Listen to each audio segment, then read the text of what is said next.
దేవునికి స్తోత్రం. ప్రభునందు ప్రియమైన సహోదరి సహోదరులారా, మీ అందరికీ ప్రభు అయిన యేసుక్రీస్తు నామములో వందనాలు. బాగున్నారు అందరూ? మీ కొరకు అనుదినం ప్రార్థన చేస్తూ ఉన్నాను. దేవుడు మిమ్మల్ని మీ కుటుంబాలను దీవించునుగాక. ఆమేన్.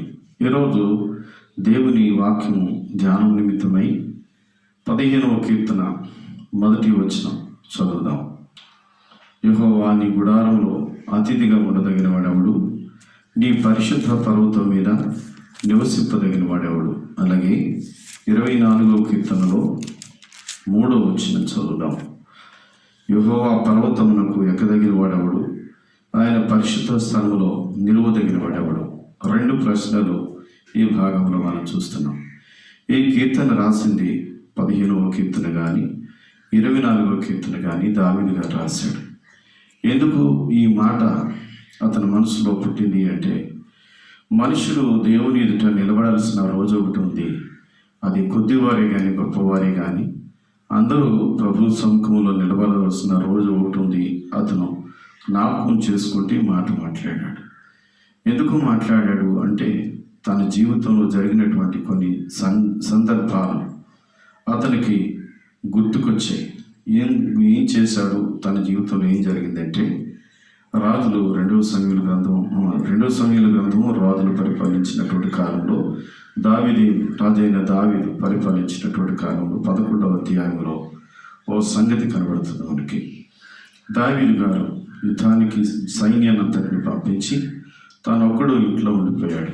ఆ రోజున జరిగిన సంగతి, సాయంకాలం పడక నుండి లేచి మిద్ది మీదకి అనగా మేడ మీదకి పై అంతస్తులోకి వెళ్ళి అటు ఇటు చూస్తూ ఉన్నప్పుడు స్నానం చేస్తున్నటువంటి ఓ సైనికుని యొక్క భార్య అతనికి కనబడింది. అతను చూసి ఆమెను ఇంటికి రప్పించుకుని ఆమెతో పాపం చేసిన తర్వాత ఆమె గర్భవతి అయితే ఆమెను ఆ తప్పును కప్పుపుచ్చుకోవటానికి అనేసి యోవాబును ఇంటికి రప్పించి తన భార్య దగ్గరికి వెళ్ళమని పంపించాడు. ఆయనైతే రాజనీతి వాడు కనుక ఆ సైనికుడు ఇంటికి వెళ్ళకుండా మళ్ళా నిరాకరించాడు. రెండవసారి చేసిన ఉపయోగం లేదు కనుక అతను చంపించాలి అని ఉద్దేశించినటువంటి రాజు అయినటువంటి దావీదు అతని చేతికి అతని మరణ శాసనాన్ని ఇచ్చి సైన్యాధిపతి అతనికి పంపించాడు. సైన్యాధిపతి అతన్ని చంపించాడు. మరటలు చేయించింది దావీదు, వ్యభిచారం చేసింది దావీదు. తెలియకుండా మోసంగా మరణ శాసనాన్ని అతనికే ఇచ్చి మోసపూరితంగా పంపించింది దావీదు. 3 తప్పులు చేశాడు. అది అతని జీవితాన్ని చాలా కృంగదీశాయి. వాస్తవానికి బాల్యం నుండి దావీదు భక్తిపరుడే. భక్తిపరుడి జీవితాల్లో పాపాలు వస్తాయా అంటే వస్తాయని ఇతను బట్టి చెప్పాలి. ఎందుకంటే ఒకప్పుడు గొర్రెల మందను కాసుకుంటున్నప్పుడు చాలా నమ్మకంగానే ఉన్నాడు.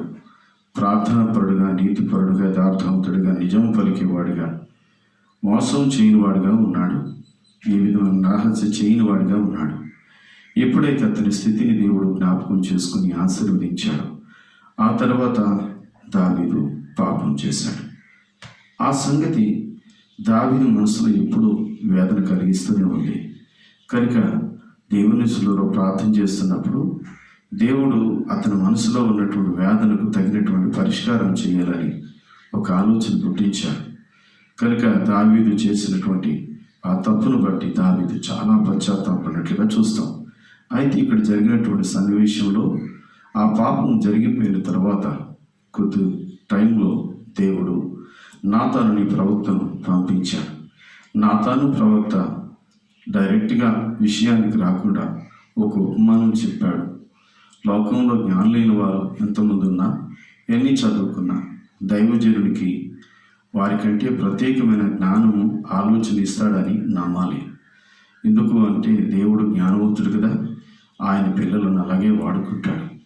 ఈ దేవుని పిల్లలతో నేను మాట్లాడుతున్నటువంటి మాట, ఏ స్థలానికి ఎవరి మధ్యలో మనం నిలబడవలసి వచ్చినా, మాట్లాడవలసి వచ్చినా ఆ సమయానికి కావలసినటువంటి మాటలు దేవుడు ఇస్తాడు కనుక ప్రార్థన పూర్వకంగా సిద్ధపడి పెడితే ఎంత జ్ఞానుల మధ్యలోనైనా పండితుల మధ్యలోనైనా అద్భుతంగా దేవుడు వాడుకుంటాడు. ప్రవక్తను పంపించిన తర్వాత ఒక ఉపమానం చెప్పి అతని విషయాన్ని బయటికి చెప్పి అతను చెప్పగానే రాజు స్పందించిన విషయం తెలుసు కదా, చాలా ఎమోషన్ ఫీల్ అయిపోయి ఏమంటాడు, అలాంటి మనిషిని చంపేయాలి, ఒకదానికి 4 మళ్ళీ తిరిగి ఇవ్వాలి అని మాట్లాడతాడు. అంతవరకు అతని మనోనేత్రాలు వెలగలేదు, అర్థం అవ్వలేదు. సో తీర్పు తీర్చిన తర్వాత ప్రవక్త ఏమన్నాడు, 7వ వచనంలో చూస్తే సమూయేలు 2వ గ్రంథంలో 11వ అధ్యాయంలో 12వ అధ్యాయంలో 7వ వచనంలో చూస్తే ఏమిటంటే, ఆ మనుషుడు నీవే అని మాట్లాడాడు దైవజనుడు.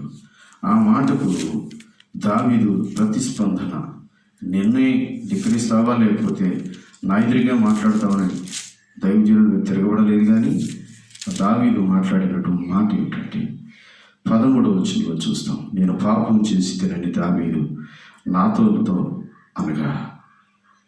ఇప్పుడు దావీదు రాజు చెప్పినటువంటి మాట విన్న తర్వాత తన తప్పును ఒప్పుకొని పశ్చాత్తాపడ్డాడు.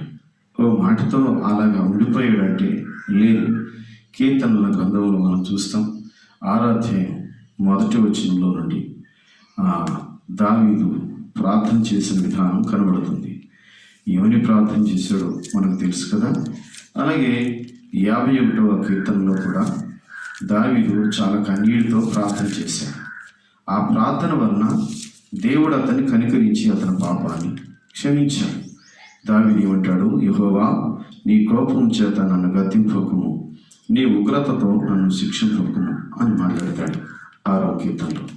6వ చరణం దగ్గరికి వచ్చేసరికింటాడు, నేను మూలుగుచు అలసి ఉన్నాను, ప్రతి రాత్రి కన్నీరు విడుచుచున్న పరుపు తేలజేయుచున్నాను, కన్నీళ్లు విడిచిట చేత నా పడక కొట్టుకుని పోవచ్చున్నది, విచారం చేత నా కన్నులు గుంటలు పడుచున్నవి. ఇలాగ మాట్లాడుతూ 1 నుండి 7వ వచనాల వరకు దావీదు చాలా పశ్చాత్తాపడినట్లుగా దేవుని వాక్యంలో చూస్తున్నాం. అలాగే 51వ కీర్తనలో కూడా అతడు ప్రారంభ ప్రార్థన, దేవా నీ కృప చొప్పున నన్ను కరుణింపు, నీ వాత్సల్య బాహుళ్యం చొప్పున నా అతిక్రమమును తుడిచివేయమని ప్రార్థిస్తూ ప్రారంభించి 7వ వచనం వరకు చాలా విషయాలు దేవుని దగ్గర ఒప్పుకొని ప్రార్థన చేశాడు. చేసినటువంటి ప్రార్థన ఫలితంగా దేవుడు అతనికి నెమ్మదిని కలిగి చేశాడు. తన దోషములన్నిటినీ దేవుడు కలిగివేసినటువంటి సంగతి మనకు అర్థమవుతుంది. నెమ్మది కలిగి రాజ్యాన్ని పరిపాలించాడు. అయితే అక్కడ చాలా కాలం అయిపోయింది. కొంతకాలం అయిపోయిన తర్వాత దావీదు రాజు మరో తప్పు చేశాడు. ఏంటా తప్పు అంటే జనాభా లెక్కలు వేయించాడు. ఆ జనాభా లెక్కలో తనకున్నటువంటి సైన్యం ఎంత, తనకున్నటువంటి సైనికుల యొక్క కాల్బలం ఎంత, సైనికులు ఎంత, ఈ విషయాలన్నీ లెక్కించినప్పుడు అతడు ఏం చేస్తున్నాడంటే 10వ వచనం 24వ అధ్యాయం 10వ వచనం దగ్గరికి వచ్చేసరికి దావీదు చాలా వేదన పడి ప్రార్థన చేశాడు. ప్రభువా నేను చేసింది తప్పు. ఎలాగ అర్థమైంది? అప్పటికి గాదు అనేటువంటి దైవజనుడు రాలేదుగా, ఇంకా ఏ ప్రవక్త రాలేదుగా. అంటే దావీదు చేసినటువంటి తప్పు తనకు అలాగే అర్థమైందంటే జనసంఖ్య చూచినందుకే దావీదు మనసు కొట్టుదనగా 24వ అధ్యాయం 2వ సమయంలో 10వ వచనంలో చూస్తాం. కనుక మనస్సులో దేవుడు మనస్సాక్షిని ఇచ్చాడు. ఆ మనస్సాక్షితో దేవుడు మాట్లాడితే చాలా బాధపడ్డాడు. ఈ లోపల దైవజనుడు వచ్చి రాజుతో మాట్లాడుతున్నప్పుడు 3 సంగతులు అతను ముందు ఉంచాడు. 3 సంగతులు ఏంటి? 13వ వచనం చూస్తున్నాం. నీవు ఈ దేశం ముందు 7 సంవత్సరాలు కరువు అనగా క్షామం ఒప్పుకుంటావా? నిన్ను తరిమేటువంటి నీ శత్రువులు 3 నెలల పాటు నిన్ను తరుముతారు, దాన్ని పారిపోవడానికి ఒప్పుకుంటావా? లేదు, నీ దేశం ముందు 3 దినములు యెహోవా తెగులు రప్పిస్తాడు, దానికి ఒప్పుకుంటావా అని ఆ దైవజనుడు కాదు మాట్లాడితే అతను ఏమంటాడంటే 14వ వచనం, అందుకు దావీదు నాకేమీ తోచుకున్నది, గొప్ప చిక్కులలో ఉన్నాను అంటాడు. అవును, గొప్ప చిక్కులు ఎవరు తెచ్చిపెట్టుకున్నారండి? రాజే కదా, తనే కదా. అవును, కొన్నిసార్లు మనం మన స్వయంకృత అపరాధాల చేత మనం చిక్కుల్లో పడతాం. అప్పుడు దేవుని మీద నింద వేయకూడదు. రాజుగారు దగ్గరికి ప్రవక్త రాకముందే తను చేసినటువంటి తప్పు తను గ్రహించి దేవుని దగ్గర పశ్చాత్తాపడ్డాడు. ముందైతే రాజుగారి దగ్గరికి ప్రవక్తను పంపించి నాతాను ప్రవక్తను పంపించి చెప్పేంత వరకు రాజుగారికి అర్థం కాలేదు. ఈ రెండవసారి చూస్తాం, ఏ ప్రవక్త రాకముందే తన తప్పును తాను తెలుసుకున్నాడు. కనుక 15వ కీర్తనలను 24వ కీర్తనలను ఉన్నటువంటి సమాధానాలు ఏవైతే ఉన్నాయో ఆ సమాధానాలు అంతకుముందు తనకంతగా అర్థం కాలేదు. కానీ ఎప్పుడైతే తన యొక్క అవిధేయతలన్నిటినీ ఒప్పుకొని దేవుని ఎదుట సరి చేసుకున్నాడో అప్పుడు మాట్లాడే మాట ఏంటంటే, యెహోవా నీ గుడారంలో అతిథిగా ఉండదగిన వాడెవడు, నీ పరిశుద్ధ పర్వతం మీద నివసింపదగిన వాడెవడు. ఇక్కడి నుంచి సమాధానం మొదలవుతుంది. యథార్థమైన ప్రవర్తన కలిగి నీతిని అనుసరించుచు హృదయపూర్వకంగా నిజం పలుకువాడే అట్టివాడు నాలుగుతో కొండవులాడాడు, జనగానికి కీడు చేయడు, తన పొరుగువాని మీద నింద మోపడు. ఇలాగ మాట్లాడుతూ 5వ వచనం వరకు 15వ అధ్యాయం 2 నుండి 5వ వచనం వరకు సమాధానం ఉంది. అలాగే మరి 24వ కీర్తనలో కూడా 4వ వచనం నుండి 7వ వచనం వరకు సమాధానం ఉంది. కనుక ఈ సమాధానాలు ఎలాగూ తను చెప్పగలిగాడంటే తన ఆత్మీయ స్థితి పెరిగింది. ఒకప్పుడు తెలియచేస్తేనే ఒప్పుకోవటానికి అర్థం కానటువంటి వ్యక్తికి తెలియచేయకుండానే ప్రవక్త రాకముందే తన తప్పును తాను తెలుసుకున్నాడు, పశ్చాత్తాపడ్డాడు. కనుక ప్రభు పాదాలు పట్టుకొని వెనుకలాడాడు. యథార్థంగా మాట్లాడుతున్నారా? మీరు నిజాలు మాట్లాడుతున్నారా? నరహత్య అనేటువంటిది చేయకపోయినా ఎదుటివారిని చనిపోయేంత విసుగు కలిగించే బాధకరమైన మాటలు మాట్లాడతారా? అలా అయితే దేవుని గుడారంలో నివసించడానికి అవకాశం లేదు. నీ చేతులు ఎలా ఉన్నాయి? నీ ప్రవర్తన ఎలా ఉంది? ఈ దేవుడు నీవు చూసినప్పుడు నిన్ను తన రాజ్యంలో తన గుడారంలో చేర్చుకోవడానికి తగిన విధంగా బ్రతుకుతున్నావా? కొండెములు చెప్తున్నావా? పొరుగువారి మీద నిందలు మోపుతున్నావా? నీ తప్పును కప్పుపుచ్చుకోవడానికి ప్రమాణాలు చేసేస్తున్నావా? నిరాపరాధిని పాడు చేయటానికి లంచాలు తీసుకుంటున్నావా? ఇలాంటి కార్యాలు చేస్తే దేవుని గుడారంలో నివసించడానికి అర్హత లేదు. దావీదు వాటన్నిటిని ఒప్పుకున్న తర్వాత ఏంటంటే, ప్రభువా నేను ఎక్కలేనంత ఎత్తైన కొండ మీదకి నీవు నన్ను ఎక్కించమని చెప్పాడు. శోధనలు వచ్చినప్పుడు లేక సాతాను మనం శోధించినప్పుడు, మన శరీరం మనం తొందర పెట్టినప్పుడు, అనుకోని తప్పులు జరిగినప్పుడు వెంటనే ఒప్పుకొని విడిచిపెట్టి ప్రభు దగ్గరికి రావాలి, ప్రాధేయపడాలి. దేవుడు క్షమించేంత వరకు ఆయన పాదాలు పట్టుకుని బ్రతిమాలుకోవాలి. ఆయన తన గుడారంలో చేర్చుకోవడానికి ఇష్టపడుతున్నాడు. తర్వాత దేవుడు మాట్లాడినటువంటి మాట మనకు తెలుసు కదా. దావీదు ఎవరని చెప్పాడంటే దేవుని హృదయానుసారుడు, దేవుని హృదయానుసారుడు. కనుక దేవునికి ఇష్టమైనటువంటి వ్యక్తిగా దావీదు మారాడు. మారిన మనిషిని బట్టి దేవుడు సంతోషపడతాడు.